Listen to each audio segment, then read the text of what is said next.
Chapter 18. The Fallen. The Queen descends. Elion Grand Hall of the Divinity's Court. The instant the golden portal sealed behind Illyria, the entire Silver City shuddered violently. Crystal spires hummed with unease, and a low, mournful tone reverberated through the heart of creation high above. Azoth felt the defiance in his bones. He stormed into the Grand Hall of the Divinity's Court, his divine presence blazing like a newborn star. The hem of his crimson and gold war cloak billowed behind him, and his footsteps cracked the flawless marble floor with each. Several lesser angels in attendance shielded their eyes from the searing radiance pouring off him, unable to bear the full force of his fury. "Where is she?" Azoth roared, his voice thundering through the vast chamber like divine judgment. Lyral stood waiting at the center of the hall, her posture calm but her face deathly pale. She bowed deeply, though her hands trembled at her sides. "She has gone, my lord," the high priestess replied, her voice steady despite the fear in her eyes. To Askare she said she will not sit idle in paradise. While her son is corrupted by the shadows below, she intends to heal what the war has broken. Azoth's face darkened. He ascended the dais in 2 powerful strides and slammed his fist down onto the star throne for the first time in recorded history. A jagged crack spider webbed across the seat of ultimate power.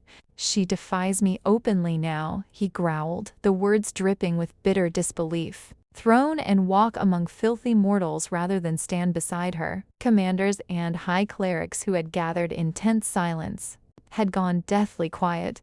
"From this moment forward," Azoth commanded, "the Silver City is now under full lockdown. Double the wards on every portal. Triple the patrols around the heart of creation. If any soul angel, cleric, or servant attempts to follow my wife's folly, they will answer to me personally." Seraphiel, the towering commander of the Silver Guard, stepped forward, his silver armor gleaming. His expression was conflicted, but his loyalty held firm. "And if the Queen tries to return, my lord?" he asked carefully. Azoth's eyes burned with cold, unyielding fire. "She will be allowed back, but only after she remembers who rules here. Only after she kneels and acknowledges that compassion without strength is weakness." He lifted his gaze to the pulsing heart of creation suspended high in the domed ceiling. Its once pristine golden light was now streaked with faint, insidious lines of shadow for the first time in eternity.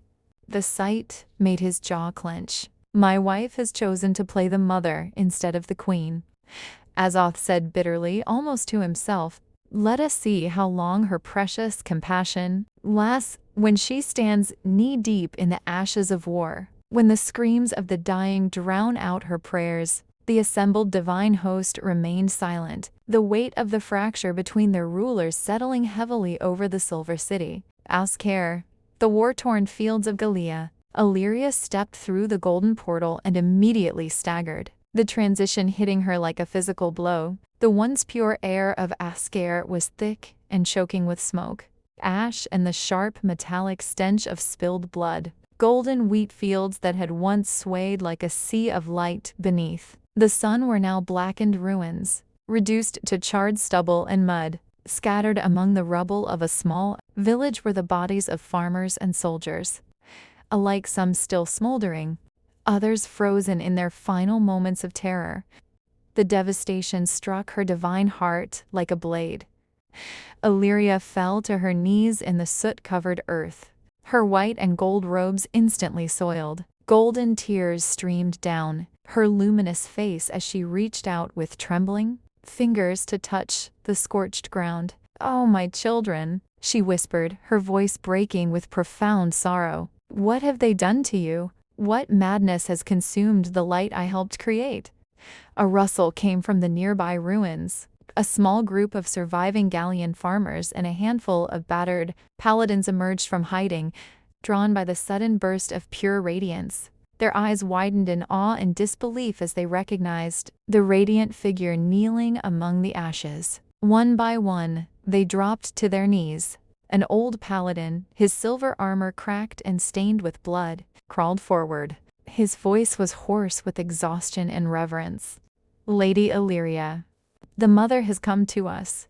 In our darkest hour, you have not forsaken us." Illyria lifted her head, wiping away her golden tears. Even covered in ash and surrounded by death, her presence began to work miracles. Tiny green shoots pushed through the burnt soil around her, unfurling delicate leaves. The air grew sweeter, carrying the faint scent of healing herbs and blooming flowers. She rose slowly to her feet, drawing strength from the desperate hope in their eyes. In the distance, the black banners of the Draconian army fluttered on the horizon, while to the north she could already feel her son Kael's light faint, struggling but calling out to her across the miles. "I am here now," Illyria declared, her voice carrying across the ruined fields like a warm promise on the wind. It reached every survivor, every wounded soul, filling them with renewed courage. "I will not let my family destroy everything we built. I will mend what can be mended, and I will stand against the darkness that threatens to swallow you all." One young farmer, clutching a broken scythe, dared to speak. "But the Emperor? Your husband? They say war is inevitable."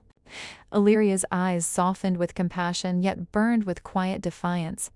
"Then I will remind them that creation was born from love, not conquest. Stay with me. Together we will show them another way." As the survivors gathered closer, drawn to her light like moths to a flame, Illyria turned her gaze northward, once more toward the floating sanctuary where her son waited. The queen had descended, and with her came the first true spark of hope amid the growing flames of war.